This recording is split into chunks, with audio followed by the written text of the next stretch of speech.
അയോധ്യ രാമക്ഷേത്ര സംഭാവന കൊള്ളയിൽ കേന്ദ്ര സർക്കാരിനെതിരെ AICC general secretary K C. Venugopal. സാധാരണക്കാരായ ജനങ്ങൾ നൽകിയ സ്വർണവും പണവുമാണ് കൊള്ളയടിക്കപ്പെട്ടിരിക്കുന്നതെന്ന് അദ്ദേഹം പറഞ്ഞു. ഇതെല്ലാം നടന്നത് ട്രസ്റ്റ് ഭാരവാഹികളുടെ അറിവോടെയാണെന്നും അദ്ദേഹം ആരോപിച്ചു.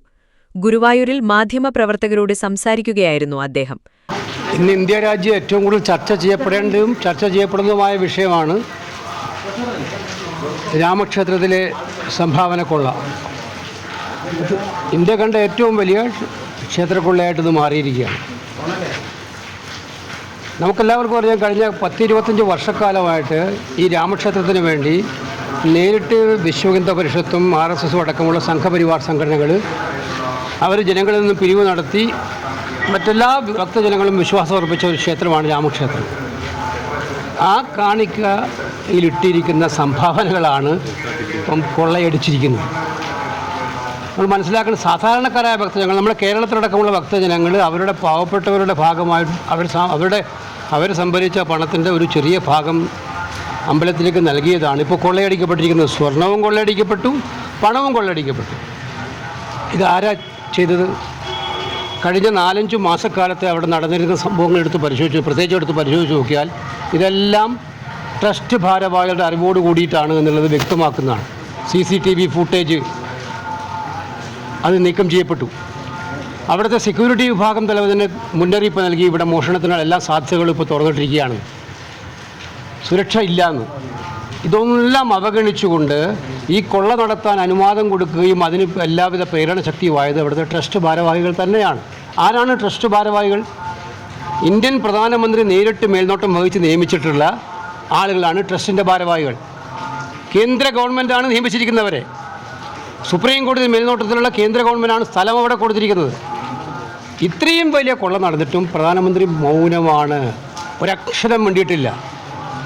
ഇന്ത്യയിലെ കോടാനുകോടി ഭക്തജനങ്ങളെ മനസ്സിനെ ഏറ്റവും വേദനിപ്പിച്ച അയോധ്യയിലെ രാമക്ഷേത്രത്തിൽ പോലും അതിൻ്റെ നടത്തിപ്പുകാർ തന്നെ നേരിട്ട് മുൻകൈയിട്ട് നടത്തുന്ന ഈ കൊള്ള കണ്ടിട്ട് ആളുകൾ ഞെട്ടിത്തെറിച്ചിരിക്കുകയാണ്.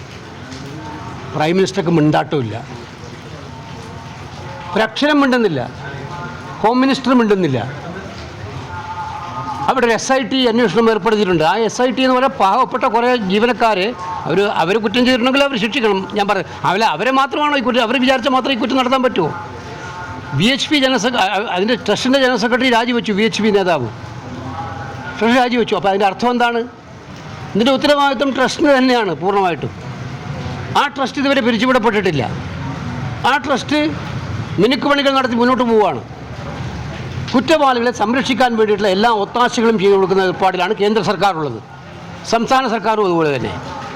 അപ്പോൾ ഇത് വിശ്വാസികളെ സംബന്ധിച്ചിടത്തോളം ഏറ്റവും വേദന ഉണ്ടാക്കുന്നതാണ്. ഇത് കേവലം ഒരു കൊള്ള മാത്രമല്ല, ഇത് വിശ്വാസത്തിനെതിരായിട്ടുള്ള കടന്നാക്രമണമാണ് നടന്നിരിക്കുന്നത്, അയോധ്യയിൽ നടന്നിരിക്കുന്നത്. ഈ കോൺഗ്രസ് അവനോട് വേണ്ടത്ര രീതിയിലോട് പ്രതികരണം ദേശീയ തലത്തിൽ ഉയർത്തിക്കൊണ്ടിരിക്കുന്നത് അല്ല, ഇതൊരു രാഷ്ട്രീയ വിഷയമായിട്ടല്ല കോൺഗ്രസ് കാണുന്നത്. നമുക്കറിയാം, അയോധ്യ എന്ന് പറയുന്നത് അവർക്ക് രാഷ്ട്രീയ വിഷയമാണ്. അതിൻ്റെ പേരിലാണ്, രാമജന്മഭൂമി ക്ഷേത്രത്തിൻ്റെ പേരിലാണ് കഴിഞ്ഞ 10-35 കൊല്ലമായിട്ട് BJPയും RSSും ഒക്കെ രാഷ്ട്രീയ പ്രവർത്തനം നടത്തുന്നത്. അവരുടെ എല്ലാ ബേസും അതിൻ്റെ ഭാഗമാണ്. തിരഞ്ഞെടുപ്പിൽ മത്സരിക്കുന്നതിൻ്റെ ഭാഗമായിട്ടാണ്. ദൈവങ്ങളെ എങ്ങനെ തിരഞ്ഞെടുപ്പ് പ്രചരണത്തിൽ ഉപയോഗിക്കാമെന്ന് കാണിച്ചു തന്നത് അവരതിലൂടെയായിരുന്നു. പക്ഷെ അവിടെയാണ് ദൈവങ്ങളെ അവരുപയോഗിക്കുന്നത് കൊള്ള നടത്താനും ജനങ്ങളെ വിഭജിച്ച് വോട്ട് നേടാനും വേണ്ടി മാത്രമാണ്, വിശ്വാസത്തിൻ്റെ പേരിലല്ല. അതിവിടെ തെളിയിക്കപ്പെടുകയാണ്. ഇത് കോൺഗ്രസ് വ്യാപകമായിട്ട് ഈ കാര്യങ്ങൾ ചോദ്യങ്ങൾ ഉന്നയിച്ചുകൊണ്ടേയിരിക്കുന്നുണ്ട്. വരുന്ന പാർലമെൻറ്റ് സമ്മേളനം 20-ാം തീയതി തുടങ്ങാൻ പോവുകയാണ്. ഈ പാർലമെൻറ്റ് സമ്മേളനത്തിൽ ഏറ്റവും വലിയ രീതിയിൽ ചോദ്യം ഉയരാൻ വേണ്ടി പോകുന്ന ഈ കാര്യത്തിലായിരിക്കും. പ്രധാനമന്ത്രി സഭയിൽ മറുപടി പറയണമെന്നുള്ള ആവശ്യം ഞങ്ങൾ ഉന്നയിക്കും എന്തായാലും. കാര്യം പ്രധാനമന്ത്രി മേൽനോട്ടം വഹിച്ച് നിശ്ചയിച്ച ഒരു കമ്മിറ്റിയാണ് ഇവിടുത്തെ ട്രസ്റ്റ്. അവർക്കാർക്കും അതൊന്നും ഒഴിഞ്ഞു മാറാൻ പറ്റില്ല. അപ്പോൾ അതുകൊണ്ട് കൃത്യമായിട്ടും കോൺഗ്രസ് ഈ കാര്യങ്ങൾ രാജ്യവ്യാപകമായിട്ട് ഞങ്ങളിത് ഉന്നയിക്കുന്നുണ്ട്. ഞങ്ങളുടെ എല്ലാ സ്പോക്സ് പേഴ്സൺമാരും കഴിഞ്ഞ കുറേ ദിവസങ്ങളായി ഇന്ത്യയിലെ പല സംസ്ഥാനങ്ങളും സന്ദർശിച്ച് ഇതിൻ്റെ വിശദീകരണം നടത്തിക്കൊണ്ടിരിക്കുകയാണ്, ചോദ്യങ്ങൾ ചോദിച്ചുകൊണ്ടിരിക്കുകയാണ്. ഇത് ഞങ്ങൾ ആവർത്തിക്കും.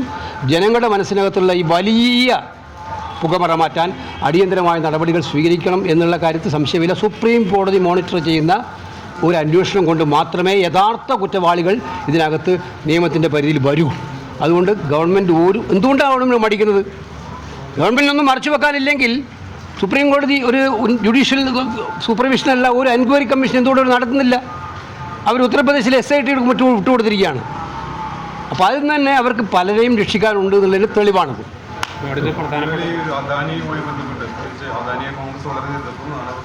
ഇത്തരം കാര്യങ്ങളെക്കുറിച്ച് ഞാൻ പറഞ്ഞിട്ടുള്ള എൻ്റെ അഭിപ്രായം അതിനും ആവർത്തിക്കുന്നില്ല. ഞാൻ ഇന്നത്തെ എൻ്റെ പ്രധാനപ്പെട്ട ഫോക്കസ് അയോധ്യ രാമജന്മഭൂമി ക്ഷേത്രത്തിൽ. കാരണം ഇത് കേരളത്തിലെ BJP-ക്കാരോട് ഈ ചോദ്യം ചോദിക്കേണ്ടതല്ലേ? നമ്മുടെ നാട്ടിൽ നടക്കുക എത്രയോ വിശ്വാസികൾ രാമക്ഷേത്രത്തിൽ എല്ലാ വർഷവും എല്ലാ മാസവും പോയിക്കൊണ്ടിരിക്കുന്നുണ്ട്. എന്തേ BJP മിണ്ടാത്തത്? കേരളത്തിലെ ഇത്രയേറെ വലിയ അമ്പലക്കുളം നടത്തി. നമ്മൾ ശബരിമലയിൽ ഇത്രയും പ്രശ്നം ഉണ്ടായപ്പോൾ ഞങ്ങൾ ഇതേപോലെ ഉന്നയിച്ചതാണ്, ജനങ്ങൾ ചർച്ച ചെയ്തതാണ്. അതിനേക്കാൾ ഭീകരമാണിപ്പോൾ രാമക്ഷേത്രത്തിൽ നടത്തിയിരിക്കുന്ന കൊള്ള. അപ്പോൾ അതിൽ മൗനം പാലിക്കുക എന്ന് പറയുന്നത് കള്ളന്മാരെ സംരക്ഷിക്കുന്നതിന് വേണ്ടിയിട്ടാണ്, അവർക്ക് വേണ്ടി നിലകൊള്ളുന്നതിന് വേണ്ടിയിട്ടാണ് എന്നതിന് സംശയമില്ല. ഇവർ യഥാർത്ഥ വിശ്വാസികളല്ല. ഇവർ ഹിന്ദുക്കളുടെ പേരിൽ കൊള്ളയടിക്കാനും അതുപോലെ ജനങ്ങളെ വിഭജിച്ച് അത് വോട്ട് നേടാനും വേണ്ടി നിൽക്കുന്നവർ മാത്രമാണ്. ഇവരുടെ വിശ്വാസത്തിൻ്റെ പൊള്ളയാണ് വിളിച്ചു തരുന്നത്. അയോധ്യ മാത്രമല്ല, ഇപ്പം നമ്മുടെ ബദ്രീനാഥിലും ഇതേപോലുള്ള ആരോപണം ഉന്നയിക്കപ്പെട്ടിരിക്കുകയാണ്. കേദാർനാഥിൽ ആരോപണം ഉന്നയിക്കപ്പെട്ടിരിക്കുകയാണ്. ഇതെല്ലാം BJP നയിക്കുന്ന സർക്കാർ നിയന്ത്രിക്കുന്ന ക്ഷേത്രങ്ങളാണ്. ക്ഷേത്രങ്ങൾ കൊള്ളയടിപ്പിക്കപ്പെടേണ്ടതാണോ? അവർ സമാധാനം പറയണം. അതിനുവേണ്ടിയാണോ അവർ വിശ്വാസത്തെ മുറുകെ പിടിക്കുന്നത്? ഞങ്ങളെല്ലാം വിശ്വാസത്തെ മുറുകെ പിടിക്കുന്നത് വിശ്വാസത്തിന് വേണ്ടിയിട്ടാണ്, ദൈവത്തിലുള്ള വിശ്വാസം കൊണ്ടാണ്. ഇത് കൊള്ളയടിക്കാനും ജനങ്ങളെ വിഭജിക്കാൻ ഹിന്ദു മുസ്ലിം അല്ലെങ്കിൽ ന്യൂനപക്ഷങ്ങൾക്കെതിരായിട്ടുള്ളത് ഇതൊക്കെ കൊണ്ടുവന്ന് സത്യത്തിൽ ദൈവം ആഗ്രഹിക്കാത്തത് ചെയ്യിപ്പിക്കുന്നതിന് വേണ്ടിയിട്ടാണ് ഇവർ ദൈവത്തെ ഉപയോഗിക്കുന്നത്. ഇതിനെതിരായിട്ടുള്ള വ്യാപകമായിട്ടുള്ള പ്രചരണവും ചോദ്യം ചോദിക്കലും കോൺഗ്രസ് നടത്തും.